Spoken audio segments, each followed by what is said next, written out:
সন্ধ্যাবেলায় চলে আসছি আদমদিঘি বাস স্ট্যান্ড সংলগ্ন চটপটি হাউসে। এই মামাটা খুব ভালো চটপটি এখানে বিক্রি করে। এর আগে অনেকবার খেয়েছি, এখানে গরুর মাংস দিয়ে চটপটি বিক্রি হয়।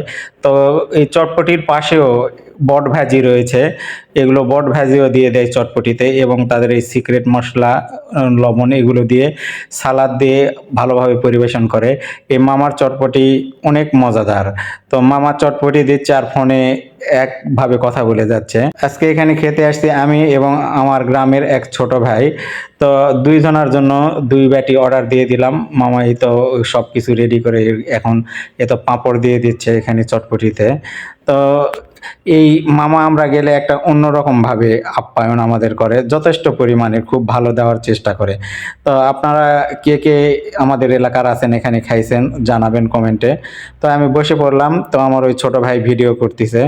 তো স্বাদ আগের মতনই আছে মাশাআল্লাহ, অতুলনীয় স্বাদ, খুব সুন্দর, এবং মাংসের পরিমাণও খুব ভালো দেয়, যা প্রশংসা না করলেই নয়। চটপটি এমনিতে আমার অনেক ফেভারিট, খেয়ে একটা লাইক দিলাম। তো চটপটি খাওয়া শেষে তো ছোট ভাইকে বললাম কি খাবে, আর তো সে বলতেছে আর কিছু খাবো না। তো আমি ওই আমার গ্রামের ছোট ভাই যেহেতু নিয়ে গেছি, বললাম যে একটু নুডলসও খাও। তো এই জন্য তাকে এক প্লেটেই তো নুডলসও নিয়ে নিলাম। আমি আর খাবো না, মানে আমার অল্প খেলে একটু পেট ভরে যায়। তো ওই ভাইকে এই তো নুডলসও একটু ভালোভাবে দিতে বললাম পরিবেশন, সেই ঝাল ঝাল করে, তার ঝাল অনেক পছন্দ। তো এই মামা আমার কথা শুনে খুব ভালোভাবে আরও দিচ্ছে।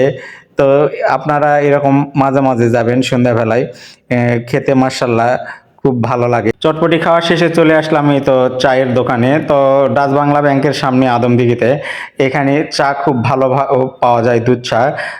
তো এই দুধ চা বললাম যে মালাই দিয়ে একটু ভালো করে দেন। তো মামা আমাদেরকে এই তো মালাই চা দিয়ে দিচ্ছেন। তো চা খুব স্বাদ এখানকার। তো এখানকার চা দামে যেমন, মানেও ভালো, স্বাদেও অতুলনীয়। তো লিগারটা একটু কড়া করে দিতে বললাম। তো চা আমাদের জন্য বানাচ্ছে আর আমরা দুইজনে একটু গল্প করতেছি। তো এখানকার চা নিয়ে একটু মিষ্টিটা বেশি দিতে বললাম। তো এরকম সন্ধ্যাবেলা ঘরে বসে না থেকে আমার বাইরে ঘোরার আগে থেকে অনেক অভ্যাস।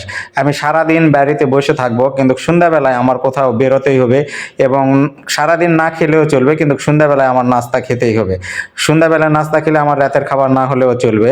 তো সন্ধ্যাবেলা আগে থেকে আমার অভ্যাস এরকম একটু হালকা পাতলা নাস্তা, এরকম চা খাচ্ছি এবং দুইজনে গল্প করতেছি, এবং চায়ে চুমুক দিলে অনেক অনেক বেশি ভালো লাগতেছে। তো চা খাওয়া এ তো প্রায় শেষের দিকে হয়ে আসলো। তো এখন বাড়ি যাওয়ার পালা। তো দুইজন মিলে বাড়ি একসাথে চলে আসলাম।